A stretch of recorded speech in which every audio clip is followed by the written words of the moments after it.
Robbie here. Listen, lots of people have been asking me, Robbie, how have you managed to lose so much weight? And I feel so much better for it. And it has been a journey.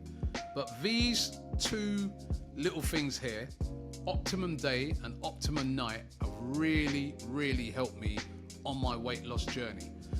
This Optimum Day, what it does, it helps you to curb your cravings. It really helps with your metabolism and just really stabilizes things. And I swear by this, I absolutely swear by this.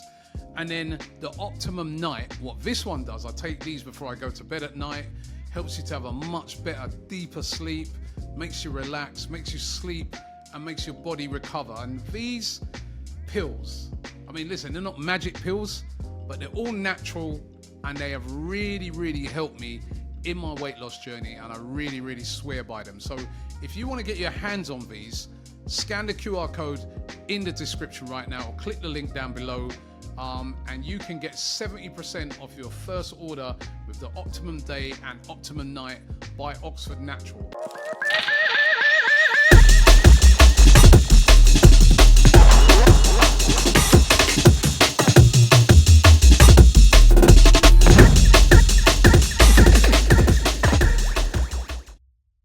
Hello everyone and welcome to the Invincible podcast. I'm Lee Judges with my amazing friend, Smarty Marty. How you doing? Merry Christmas. And of course, the legend that is Chris. Oh, he's not here. He's not here.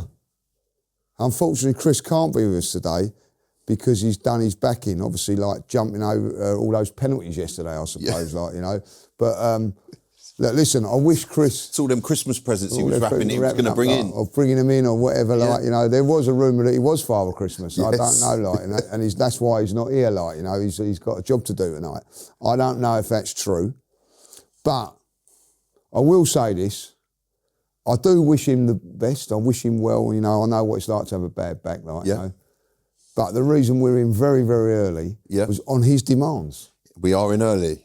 It's been an early start today. I feel like Santa's little helper with this hat. I've got the Santa's little helper hat, and you've got full-blown Santa Claus. There you go. I don't know how production... What is production selling you? I don't know how they convinced me to wearing this. I really don't, but it is what it is. I'll roll with it. It's Christmas. It is Christmas. And so first and foremost, Merry Christmas to everybody. Yes. I hope you're having a lovely, lovely time. Was it a lovely time yesterday? Mate... Honestly, that game against Palace was one of the nerviest games I've watched for a long time. The Wolves game, we were poor, and that was kind of like, right, we're poor. The Everton game was, we had some chances, but it was the job was being done. Last night was nervy and it was worrying. And if I'm honest with you, the conceding the late goal, Saliba had like a man of the match performance. I thought it was absolutely fantastic. The way he brings the ball through defence into midfield, the way he moves the ball around, he's there for everything. And then at the end, gives away that silly foul. Tries to rip the shirt off the man's back, and you're just in the free kick. And it's mistakes like that can cost you. I mean, look, luckily it goes into penalties. There was not, no extra time, which wouldn't have been good. In a league game, that can cost you because there's no penalties. And Kepa got us out of it with a fantastic save. Quality of the penalties was fantastic. But is this, I think the point for me is, I remember Liverpool were doing this at the beginning of the season. They were scraping by. They were getting the job done. Everyone was like, look, they're getting the job done. But then it turned into them losing 9 games out of 12. And I'm not saying we're going to do that. But, it's like this time of the season. We're first top of the Premier League, top of the Champions League, and we're in the semi-finals of the Carabao Cup, which is fantastic. You couldn't ask for anything better. But we do need to start scoring some goals. Yeah, I never felt yesterday we was in danger. I thought it was a comfortable performance. I thought we played well. I haven't seen it back the whole game or whatever. I've just seen what I see yesterday. I thought listen, Madueke should have scored twice. I don't know, still don't know, hit the one over the bar from 5 yards from a corner. went straight over the bar. Someone was saying it was Jesus, should have scored there. Goalkeeper made some great saves. I'll give him that. That's what he's there for, though. But, you know, what the concern for me is that total domination until it goes into the referee or the assistant referee puts up how many minutes are on the ball, and we then just it's like right, let's defend, let's get back, and we end up conceding. It's happened 4 times out of the last 5 games, last minute goals. And that was after bringing on Declan Rice, a midfielder, instead of a defender. He's done it before where he's brought on a defender and we've conceded. This happened in the Sunderland game. If you look at the games where we conceded late, we conceded against Wolves, and this sort of, you know, but then he brings on Declan Rice, which is a midfielder, not a defender. And listen, Declan Rice, we all know, is a phenomenal player. And I'd never question him bringing Declan Rice on. But I just think it's that change, that shift. For a team that's completely possession-based, as Arsenal are, and then in the last, you know, like you said, when the minutes go up on the board, we fail to keep possession for some reason. Well, my mate said yesterday, big up to Russ, he said this, he said he made the wrong substitution. If you're going to come in to see the game out, Zubimendi was the one to come on. Instead of Declan Rice, just to keep the ball. Not saying that Declan Rice can't keep the ball, but we know what we're saying. He just like keeps it and is a more of a holding midfield player and defensive player than Declan nowadays. Sunderland, last minute goal. Aston Villa, last minute goal. Wolves, last minute goal. Palace, last minute goal. Like the last 2 were at home, haven't cost us. But if we carry on doing that, it's going to cost us. There's no 2 ways about it. Like, and the thing with this Palace game as well, which no disrespect to Palace, but they got pumped 4-1 by Leeds. You know, like that could have been 8. They were, you know, Leeds found a way to just literally rip them apart. They played on Thursday night, 8 o'clock. They played on Saturday night at 8 o'clock, and then Tuesday night at 8 o'clock. That's 3 games in 5 days, which is, you know, 5-6 days, whatever, however you want to class it. But it's a lot of games very quickly. There's a 48-hour turnaround, apart from the Saturday to Tuesday one. They were there for the taking. Listen, they put a full-strength side out, but they're tired. Fair play to Glasner for bringing Benitez in over Henderson. That is a big shout. Henderson's an absolutely fantastic goalkeeper. And Benitez was up to the job. He kept him in it at times. Should we have been a bit more clinical in front of goal? I'm not a huge fan of Gabriel Jesus played a lot of minutes. And I hope we're not going to start seeing him. I thought he played well last night. He was good. He was very good. I thought he brought us players into the game. I felt that we looked a lot sharper in that game. And listen, I know what you're saying about Leeds, but it should have been 3-0 at half time. You know, I mean, you cannot at this level continue to miss the chances that we're missing in that sort of game. Now, that was a sort of game where you're thinking, right, which we haven't seen for a while. This is why I'm going to take the positives out of last night. We created more chances in that game than we have done in the last 3. I thought we was like very flat. The move in the second half, which was picked up by Trossard on the edge of the box, and it come to him eventually on the edge of their box. He plays it over to Jesus. He should score. It's a good save, but that was unbelievable. That was the exciting football that we've all wanted to see. When the ball goes to the left-hand side and he sort of goes... It's a good save, but I'm sorry, it's a routine save. He puts it near him. He's just got all the go. A little bit like Trossard against Everton. You know, you miss those shots. I don't know if you continue to keep missing chances, then does he get a little bit anxious at the back and all that, like, you know. But... It was like the Jesus was like one. He had sort of basically a one-on-one. He got put through on goal, and he fires it over the bar in the second half. That was, and you've got to think if Gyökeres had that chance, would he? And listen, I really rate Gabriel Jesus. I think he's going to be such an important player for this title running. I really do. But I just personally, I would have probably started Gyökeres last night. You got to think that he'd probably be sitting there literally. You know, would have been rubbing his hands together last night. The amount of chances. Well, would they get those chances though? Without because I think Jesus was the one he should have scored in the first half when he gets it caught under his feet. You know what I mean? And I think Gay makes a last ditch tackle. Yeah. You know, maybe because he's not quite sharp enough. But the positives are I thought we was a little bit more free flowing. The handbrake seemed to be slightly off on this game, and with Jesus playing, he give us something, and he was very, very lively, and for 60, 70 minutes. Then you're thinking to yourself, right, Gyökeres comes on to finish the job. There you go. And he puts Marino up front, like taking him out of midfield. I just felt that, these decisions that Mikel's making towards the back end of games are costing us as well, like, you know what I mean? Just the final thing on the finishing, the thing that was concerning, when Madueke has that ball, and he takes the touch and he tees it up in front of goal. This is in the first half, and you think he's going to bury this in the back of the net, and the keeper saves it. He hits it straight, the keeper. I know, but the thing is if you hit it first time, the ball comes over and you hit it first time, then you could kind of understand it going. But he tees it up, or you got to tease it up to slot it home. And there have been questions with Chelsea fans who said about his finishing. I mean, listen, his finishing against Club Brugge was fantastic. Three chances he had in the first half. It's just killing the games off. Was I concerned after last night? Yeah, I'll be honest with you slightly.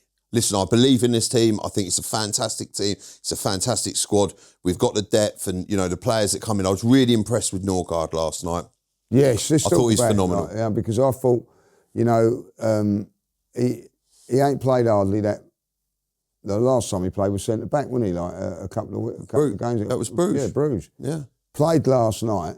I thought he was really, really good in there. Do you know what? His ability to break up play, his tackling was fantastic. A couple of times, he slid in, got the ball, and just there was one he had to do it was in the second half. It was a sloppy pass from someone, and if he don't do that, they break.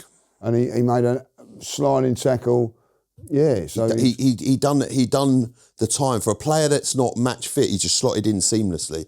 He hasn't played consistently at all, and he's just filled in and just done a job. Very much like Zubimendi, but just a slightly different version of him. But he was physical, commanded the game. Big respect to him for doing the job that we got him to do. Yeah, listen. I think going forward now, he's the sort of player now you can say, do you know what? I can give Zubimendi a rest now. Yeah. I don't have to play Zubimendi.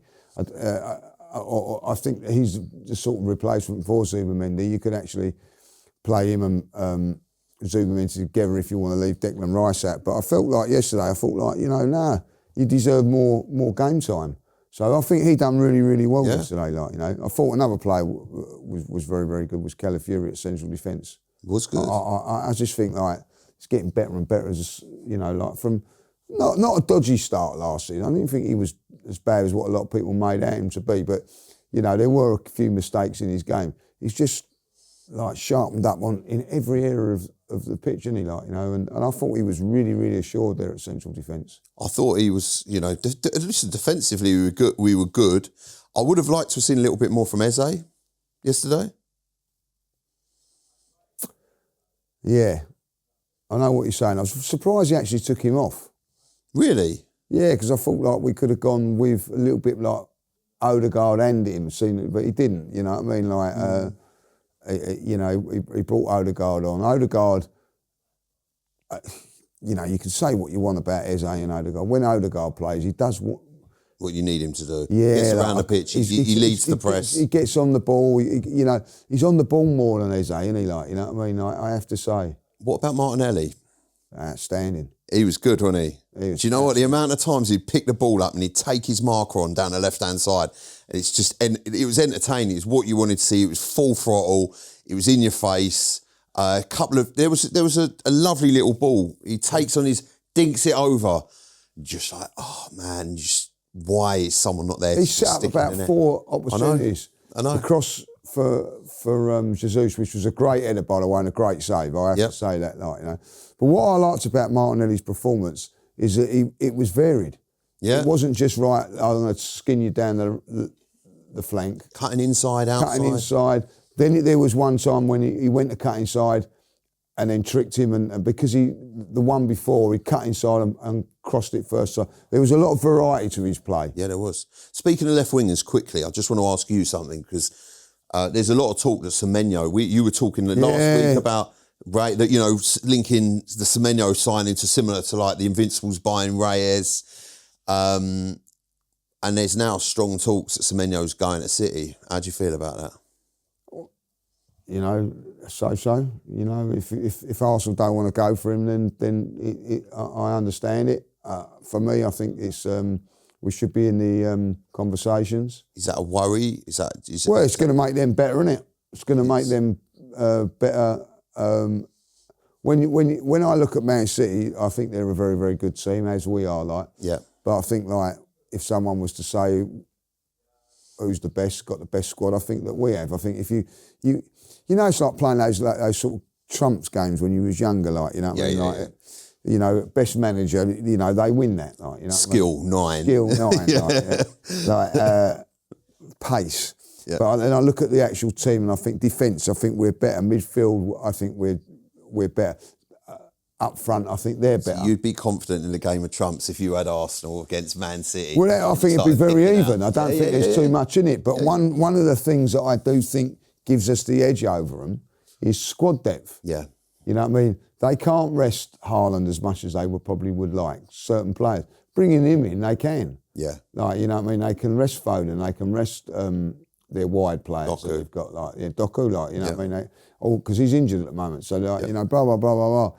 So I think that by signing him, it does put their squad strength up a lot. Especially when you look at it and go, right, do you know what?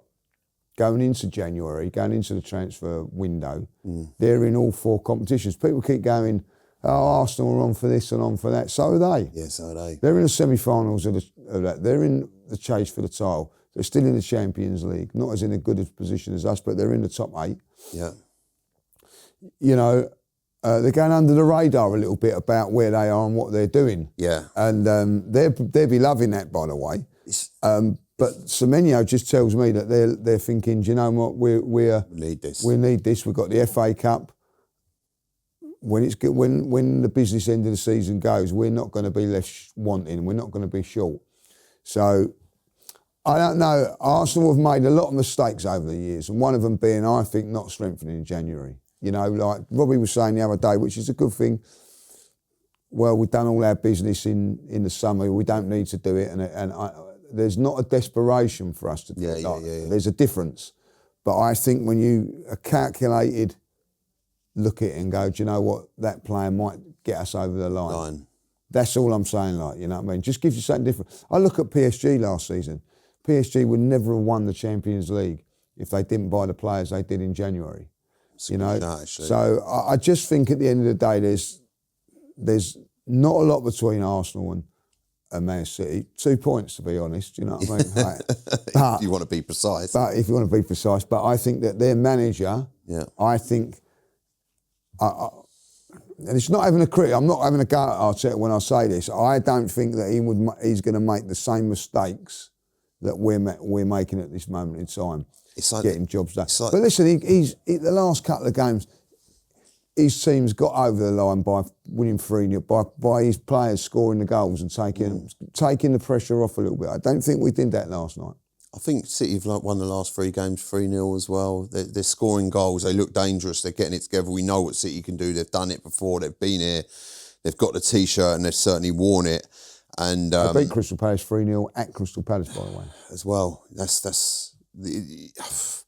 And obviously them strengthening. And like you said quite rightly, it's like with Arsenal, there's a level of expectation, but with City, it doesn't feel like there is. They're not expected to kind of do anything in the Champions League. We're expected to almost win the Champions League and the Premier League, or either or. There's a huge level. FA Cup, obviously now the Carabao Cup, it sets up a mouth-watering tie. WrestleMania at Stamford Bridge, WrestleMania 2 at Stamford Bridge. It does. And just before we go to that, like, you know, I mean, the one positive, I think this is key, right? When we're questioned about our mentality, we're questioned about this and we're questioned about that, and quite rightly so. Yesterday, we had, when it went to penalties, we had the home advantage, right? Yeah. We had it down our end, right? Going first, right? Pressure, quite a lot of that pressure built on every time we scored, you know, that they must score. So a lot of pressure. if we would have failed to have won that last night, a lot of people would have really been questioning the mentality. And I think I would have been one of them when I'm looking at that scenario. If you've got every advantage in that penalty shootout. And also and you didn't do it. The advantages with them, the amount of games they've played. Yeah, so all of that was all in our favour, but we handled it like it was ducked to what it was quite comfortable. I know, like, you look back now, I felt every penalty was superbly struck. Especially Timbers, he nearly put the goal in the North Bank. So, like, you know what I mean? Every one of them. It was not one of those players I looked up for, I'm not sure he's not going to score. Yeah. I was confident with every one. Yeah. And so I think that it's a big tick box that was last night of just getting a lot of pressure to get through because of, you know, like the frailties and all that. But I thought we handled that very, very well last night. And that gives me confidence that these players are not going to crumble. I think that if you know, the mentality was there, they could have easily have crumbled last night and lost that penalty. So you remember a couple of years back, lost the penalty shootout, was it to... well, it was like the other season to Man U. Who was it? Who was we lost? Manchester United in the FA Cup. Man United in it, yeah. When it, yeah. So this was an important, like a learning the lesson a little bit, like, you know. You know, Man United last year, the penalty shootout, I can't think who that was in the Europa League. We lost in the quarterfinals. Remember a couple of years back? Was it Sporting? I can't remember. I think it was Sporting, wasn't it? Yeah, it was Sporting Lisbon, yeah. Martinelli missed, didn't he? Like, you know, and you end up going out of that cup competition expected to win it. There was a lot of expectation Arsenal were going to win that yesterday. Listen, they made 2 changes. I know they made all their changes on the Thursday. I know that people go, right, they played Thursday. They made all their changes on the Thursday. Hardly anybody played on the Thursday. Yeah. They played the Saturday and the Tuesday. So virtually it was like the same as us, Saturday and Tuesday. And they played a much more... We made 8 changes there yesterday. Mm. So there was a lot of positives. I know that we didn't get the job done in the way we wanted to. I felt there was a lot more positives last night. Really? Yeah, than there was against Everton and against Wolves. I felt that we... You know, listen, you can't mess up like we did at the end, but I'm going to go too overboard on that one. The 2 games that are really digging at me is Wolves, even though we won it, and Chelsea away. Okay. All right? We've got a chance to go again away at Chelsea now, 2 legs. How do you think, you know, because I think with Chelsea, they're in the same boat as us. They've got Champions League games and FA Cup to encounter in January, in between the first leg and the second leg. So they may look at this game to rest a few players or rotate. Yep. So it's going to be interesting. That I think there will be a bit of rotation on both sides coming into the semi-final now. For me, that game is set up perfectly because they haven't got Caicedo as well. He's suspended. Right, for the first so leg. that's perfect. I think it'll be tight at Stamford Bridge, and then obviously we've got the advantage because then on the second leg we get to bring it back to our place. So what would you... Right, there's a scenario here, like... Go on. It works out we play on a Sunday against Portsmouth, and then the first leg is on the Wednesday against Chelsea, of course, right? Are you playing... Obviously, like, it's going to be a rotated squad against Portsmouth. Are you going strong against Chelsea, or are you going to keep the rotation so that there are players, for instance, like Declan Rice, for instance, Saliba, striker, because there's going to be like Kai Havertz should be back by then. Hopefully Gabriel will be back by then. Are you looking at those 2 games as saying like rotating both, or are you saying go rotate against Portsmouth and then go strong against... the thing with the League Cup now, we're in a situation where essentially, realistically, all you've got to do to get that trophy is win 2 games and draw the other one. So we've got 2 games against Chelsea, you draw 1 and you win 1. Yeah. And obviously the final, whoever that's against, you win that. So it's not like you have to win the next 3 games to guarantee it. It's how you win the games. It's how the ties play out. It's our best chance of silverware, early doors. It's kind of there on a plate, really, in a way. I'd definitely take it seriously. I was funny enough, I was speaking to, obviously, fans last night, and there was a couple of fans that weren't interested in it. They wanted... No, I met a fan that said that. It weren't bothered whether we win or lose. I asked him, They turned around and said that they wanted to get to the final, but then lose the final. They weren't interested. They said, I want the Champions League and the Premier League. Or either or, and they said that, not interested. And I was like, listen, I understand it. They said, it's a nothing competition, which I do understand, but also at the same time, it's silverware. I don't understand the point as well, because I think, it goes back to that. You try telling that to David Seaman, Tony Adams, Steve Bold. Do you know what I mean? I'll tell you what, it meant everything. Paul Merson, it meant everything to them when they won it. It's you have to be the best team in a league tournament knockout competition. And some of the teams you will have played, obviously Chelsea, and potentially it will be either the holders, Newcastle in the final, or Man City.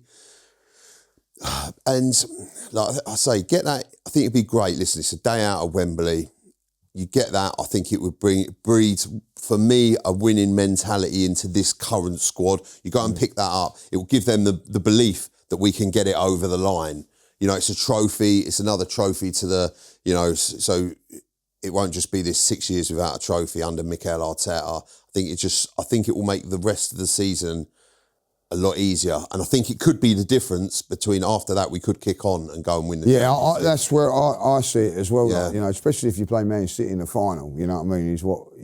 Listen, I've got nothing against Newcastle and all that, but I want City, if we're going to get... Really? You want City game, yeah? Yeah, I want it to be. Do you know what? I want like Newcastle. I want to get revenge.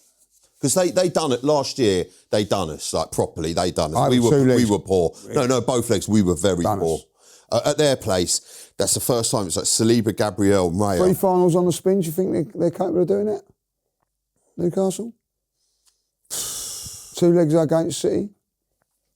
I think that they won it last year. Yeah, I think that Newcastle at the moment, they're in a situation where the league form, they're not going to get Champions League via the league this season. I don't think they're going to do it. I think they've been a little bit too inconsistent, particularly away. So they've got to get into Europe somehow, which maybe not through the league. So they may look at this cup competition and say, right, this is a way of getting back into some sort of Europe. But the thing, they've obviously got the Champions League. The thing with the league table at the minute, there's only 5 points that separates a whole host of teams. It's really tight at the moment. Yeah, but I look at them last week against Chelsea, should win the game. They don't. They go and lose to Sunderland. You know what I mean? I just think that they're not quite consistent. I look at their players. They've got a few injuries, you know what I mean, and they could get it right. They've also got the Champions League to contend with. I think it's over 2 legs. I think it's a big ask to beat Man City.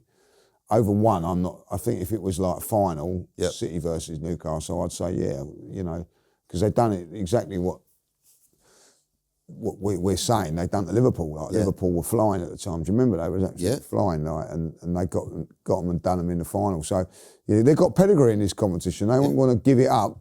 So it'd be interesting, And Chelsea, I think, London derby. I think it's going to be an interesting game. I think Chelsea will go strong. So will we. I think because of the FA Cup game.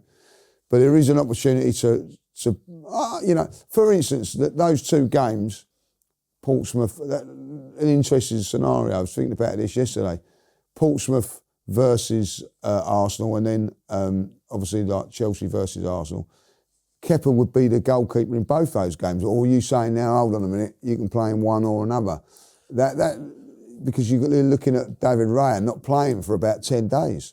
But Kepa's done fantastically. I never felt in any danger with him. No, not at all. Not at all. Kicking, when it goes back to him, he's very comfortable on the ball. Listen, good at time wasting. Yeah. No, I don't like that. I do not like it when an Arsenal player gets booked for time wasting. I feel very, very annoyed. Go on. With that. Well, I think, we're better than that. I think we are as well. I get it, but it's gamesmanship. Yeah, I don't mind gamesmanship. I'm all over that. Time wasting, I'm not. Yeah. Because we moan about it, and we have it for years. People come in there and doing things like that, and it is very, very aggravating. Yeah. I think we're better than that, and I don't like it. Any player that gets booked for time wasting, I'm not happy with. I hear that. So just quickly, Lee, Hill Dickinson Stadium. You talk about that quickly. Yeah, I quite enjoy it. Oh well. I didn't really enjoy the experience. Go on. Like, you know what I mean? It weren't great. It weren't great. Go on. It weren't great. Come on. What happened? Well, listen, everybody will know that I've got a great rapport with the Everton fans. Got a great rapport with a lot of fans. Yeah, no, but Everton especially because of like Kevin Campbell and you know, we used to go out there like and wherever I could go into the Everton pubs, we would go in there with him to the Winslow, and I'd feel safe, and you know they took me as one of their own, like that. You know, wherever I went, fans came up to me at the weekend, you know what I mean, embracing everything and all that. But there was a little bit of tension before the game, you know what I mean, because there's been a little bit of trouble between Arsenal and Everton at the Emirates, right? Okay, in the 0-0 draw. So like a couple of them were saying like, be a bit warned, and then of course that song and all that like come like that. And I'm going to say this now: 8 o'clock kickoff on a Saturday night is a no-go.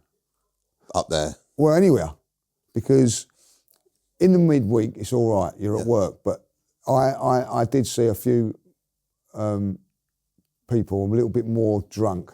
Yeah, of course. You've got all day. They've got all day. They're on it all day. Yeah, all day is it? And I think that was a factor in a few little bit of skirmishes. Well, not skirmishes, like arguments and all that about what was going on. Like they come out the song and everything like that. Then with more aggression. That's the word I'm looking at. More aggression.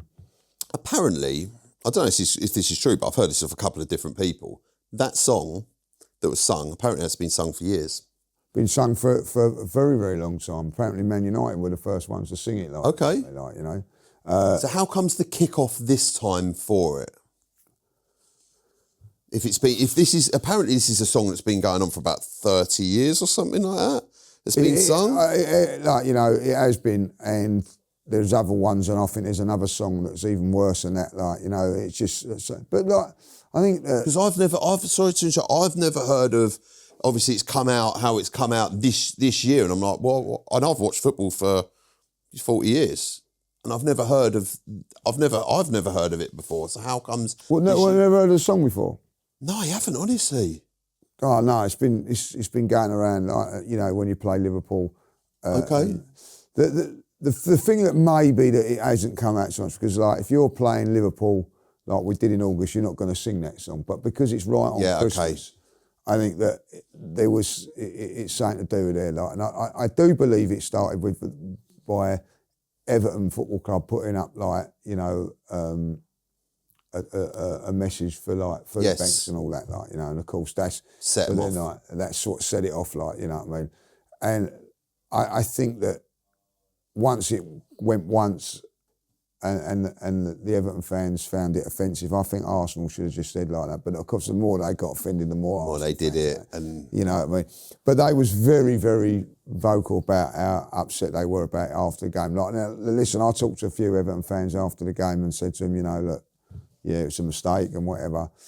So we'll have to see what happens, when another team goes here in at Christmas and they do it. I do think that because it's Arsenal, London, and all that. And listen, London's got its issues in things like that. Do you know what? I actually drove a different way home last night, and there's a part of London, and there's literally I think it's off near Euston, tents, like people in tents, and like this weather now, at night, -1, freezing cold. It's you got to feel for people, And I've go up to Liverpool quite a lot, and I've had a few nights up in Liverpool and all that. It's a vibrant place now, like the docks and things like that. It's a very, I've got to say, very, very friendly place. As I say, I'll go up there and have a lot of love up there. I have to say, you know what I mean, and. So, and I hate for that to change. Yeah. You know what I mean? Like, and that. I actually went up there speaking to, big up to the Everton fans that I spoke to. A few of them were saying that, you know, be a little bit careful today because of the trouble last season. And I'm going, really? This is what's going on with Everton and Arsenal. So hopefully, look, we can nip it in the bud because there is a good relationship between Arsenal and Everton. Look, going back to '89 when Arsenal beat Liverpool for the... Yeah, they loved that. They loved all that. They was lining up the street. You know, Kevin tells the story because Kevin was on the coach at the time. He was only a youth player then. But there were Everton fans all cheering the coach off back up to the, you know, to go on the M6 and M1 home, like, you know. So there's been a very, very good relationship between Arsenal and Everton over the years, you know what I mean? Like, so hopefully, you know, it won't be tarnished. Well, I spoke to Baz from Toffee TV. He said that he wanted us to win the title. Well, a few of them don't want after, as I said. They was like, what was they go, no, really, like, for you, Lou, you want to win it, but for everybody else who don't, like, you know, rather Tottenham win it, I think. Like, you know, so what was the Hill Dickinson Stadium like? It was very good. The atmosphere was fancy. Listen, I've got a big affection for Everton, so like, I like when the Z-Cars music comes out and all that. I love it. Yeah. You know what I mean? Like, and the sirens go and all that. Yeah. Come out. I think it's great, and the atmosphere was great. But it's not like Goodison at this moment in time because they're getting used to it. You know, I sense the excitement of all the fans going to the new stadium and all that. That'll wear off in a little while, like it did with us at the Emirates. You know what I mean? Yeah.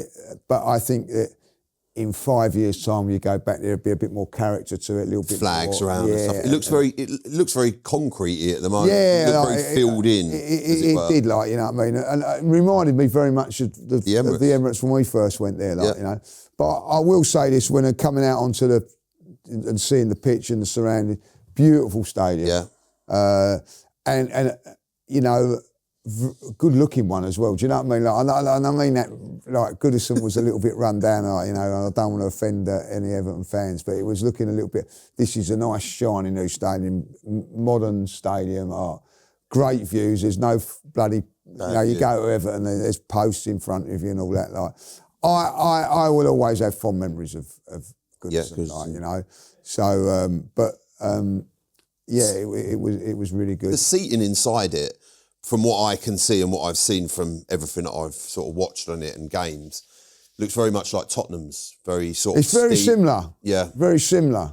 You know what I mean? Like, very similar, like, you know what I mean? A little bit smaller than Tottenham's and all that. It's 52,000, isn't it? I actually thought it was 62,000 stadium. It's 52. I think it's 52,729. I believe. Yeah. I researched it, and I thought it was 62,000. Yeah, the only thing is right on the docks there, right and the old wind chill is a bit. You know what I mean? So anybody going up there now is going to feel it. Like, you know what I mean? So, but it was great, like, you know. So good day out. Very good day out. Got home at 4:30 in the morning. Wow. You know what I mean? 8 o'clock kickoffs, not for me. See, do you know what, Lee? Right, I actually like the 8 o'clock kickoffs, and I tell you why. It's because I can still enjoy my Saturday, and I have all day, and then obviously football in the evening. Because generally, when I have a 3 o'clock kickoff, 5 o'clock, the rest of the day's done. The rest of the day's, you know, by the time everything's finished up and what have you, and I'm back, it's done. I'm looking forward to Brighton for the simple reason it's a 3 o'clock kickoff. I enjoy him. Yeah, no, I get it. But I enjoy him. Even by the time I end up getting back, Steve, on a 3 o'clock kickoff, it's 9:30, 10 o'clock. Well, you know what I mean, live local then, that's what I say. Don't live in Liverpool, like, you know what I mean? In France, yeah. Yeah. Right, listen, as it's Christmas theme, let's get on to a couple of Christmas things. I asked Ty this the other day, like, you know what I mean? So you've got one Christmas song, is your favourite Christmas song. What would you go for on that? Oh, you put me on the spot now. Last Christmas. I think Last Christmas is a very good Christmas song. Wow, that's up there. I think that's just a very, very good classic Christmas song. What was it? There was another one. I'm trying to think. I actually saw it. I think I love the Christmas songs. I think there's so many, like, you know what I mean? There are, and do you know what? It's what I like about Christmas. I think it's the whole run up to Christmas, the whole run up, the whole build up, the actual day. Once you've done the day, and then you think, oh, it's all over for another. Once it's by 9 o'clock at night, so it's all. I love the build up of Christmas. Like, Yeah. I love me. I have an advent calendar, like What? with a bit of chocolate. Every You have day. an advent calendar? I do. Yeah. I don't get an advent I calendar. don't know. I get that every year, No, I don't get one. No. and I eat the chocolate. Like Michelle's mum gets that for me every year, and I have that. And My son does his advent calendar a day in advance. He starts off on the first day. He's actually just 2, as a fantastic like tree one with presents in it and a chocolate one. And he gets into like you get day 3 or something like that, and he wants to do the day after as well. He wants the present. And he starts, and before you know it, he can be 2 days in front of it. well, and it's murdered. You've got to have discipline. Yeah, I know. There's none of that. Like, you know what I mean? So Christmas film. So I've got to ask this question. As a fan, did you sit down and watch a Christmas film? Yeah. Yeah. Yeah, I did the other night. So Do you know what one is your go-to? What I watched the other night was Home Alone, and the reason why I actually saw Macaulay Culkin, and he gave an interview, and he said that he watches it with his kids, and his kids don't know that he's he's in it, if that makes sense. Yeah. He's kept it quiet, so Well, that's quite cool. yeah, exactly. He sat there with his kids, and his kid actually thinks that he's Kevin from Home Alone. Yeah, apparently, this is what I see in the interview, and he sat there, and they don't know that that was him 35 years ago, or 30 years ago. So yeah, Yeah, that's amazing. yeah, it is. Imagine that. But I put that on because it was like I was trying to find a Christmas film to watch, and that came about. What's yours? I've got a couple really. The Christmas Carol. I do like that with the old Scrooge. Scrooge I do love that. with Bill Murray. No, the older one. Like, Okay. You know what I mean? Like Well, you're going like old school. Humbug. You know what I mean? Like, I do like that. My dad liked that film as well, so I think that was up there. Like, you know, I've got The Wonderful Life has got to be up there. Okay. Have you ever seen that, James Stewart? I don't think I have, Lee. On black and white. Please watch that. If you've not seen The Wonderful Life, it's a black and white. It is a classic. Is right? it? It is a classic, like, you know. Going But black and out of it all, like Fred Claus. Have you ever seen Fred Claus? Yeah, I have. Years Brilliant ago. film. Years Brilliant ago. film. So Okay. They're my Christmas. Fred Claus with, is it Vince Vaughn? Vince Vaughn, yes. That's brilliant. I might stick that, yeah, okay, I might stick that on. If you've not seen it, watch it. Okay. It's a good film, good Christmas film. Christmas tree, does it go up 1st of January, 1st of December, or you like? I'm not in charge of them sorts of operations. No. Nah, I'm You're not a decorator then, no? no, I'm not. Mate, I'd just get probably told off and just do it wrong and what have you. So I leave the kids do it, and yeah, she does it and gets it sorted, and that's it. I'd probably get it all wrong, to be honest, mate. So, All right, there you go. Like, so don't don't go get there involved. with Don't go the there, man. decorations. There'll be All right, eruptions. What time Christmas Day do you have your dinner roughly? Are you a early one or a late one? Or? Around 3, 3, 4, yeah, 4. 3, 4. Oh, that's late. Yeah, again, I'm not. Do you know In what? between 2 and 3 we are. Are you? Yeah. Do you watch the Queen's speech? No, it's the King now, but like, Yeah. they won't watch her one night, you know what I mean? All right, listen, it's just a funny situation. It was when my nan and granddad were about, and we used to go around. They used to like to have that. They're very much Yeah. royal, Patriotic. yeah, patriotic, my nigga. So they'd have it on in the background.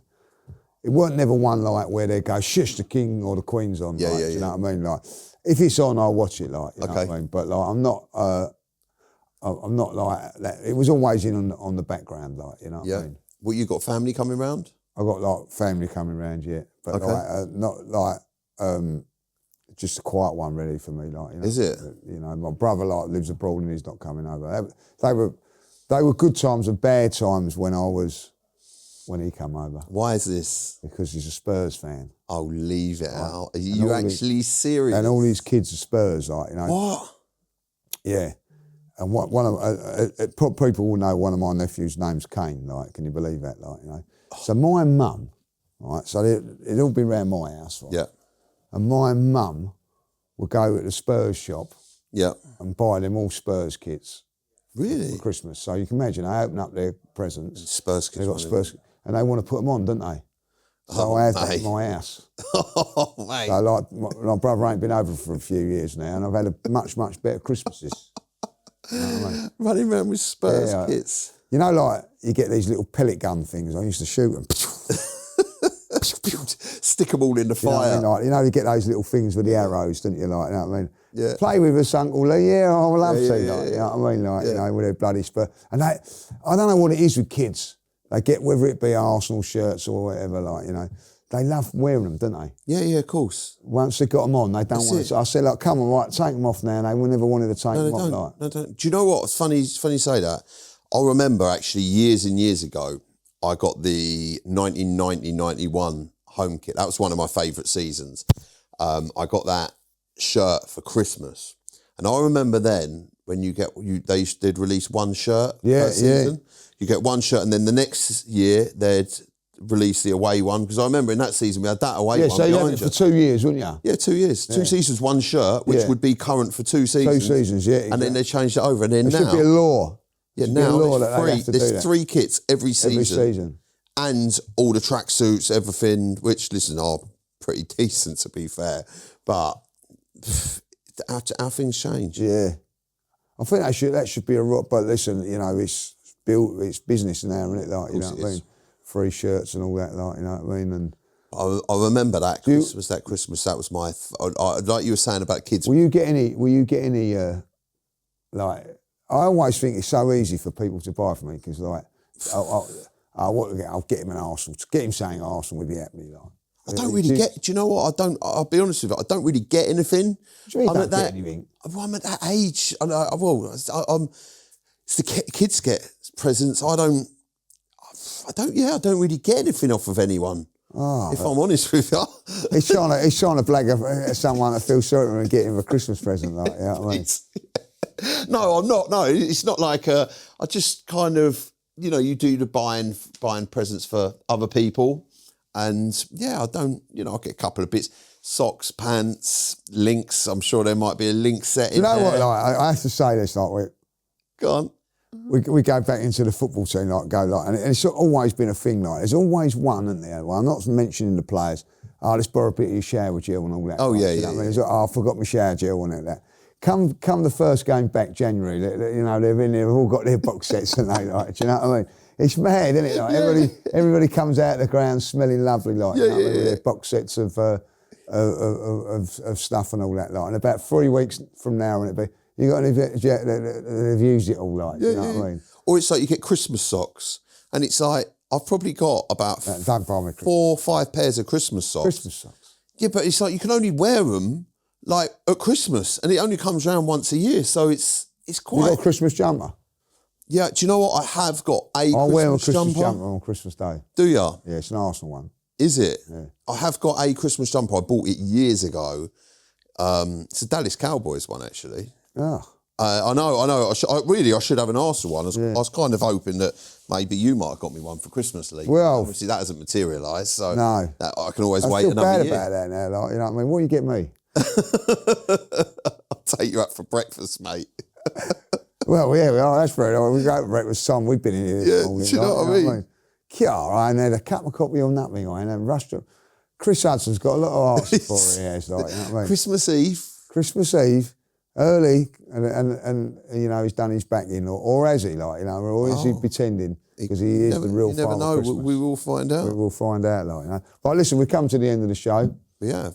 Merry Christmas, Lee. Merry Christmas. Finally, before we go, Brighton, we haven't really... Yes, we haven't. Talk about that, like, you know, prediction for the game against Brighton. I don't, like, predictions at the minute are hard, don't they? I don't really know what to say, like, you know. Personally, I'm going to go 2-0. Really? Oh.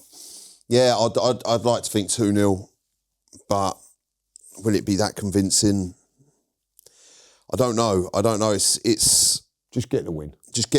Listen, realistically, I don't care how it's done, whether it's 1-0, 2-1, 2-0, you know. Just get the job done. We need the points. Because you've got City playing first.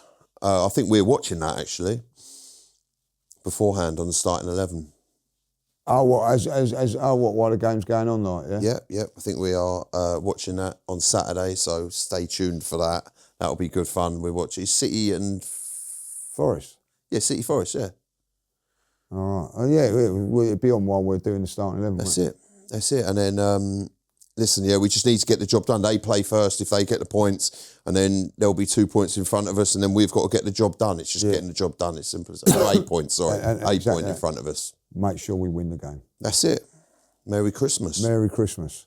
Listen, thanks for watching, and we'll see you, I don't know when we're back, but it'll be sometime in between Christmas, I reckon, and the New Year. But listen, from myself and Smarty Marty, we want to wish you all a very, very Merry Christmas. Take care. Enjoy. Don't drink too much. Or eat Unlike too much. Marty, I hope you get lots of presents. Take care.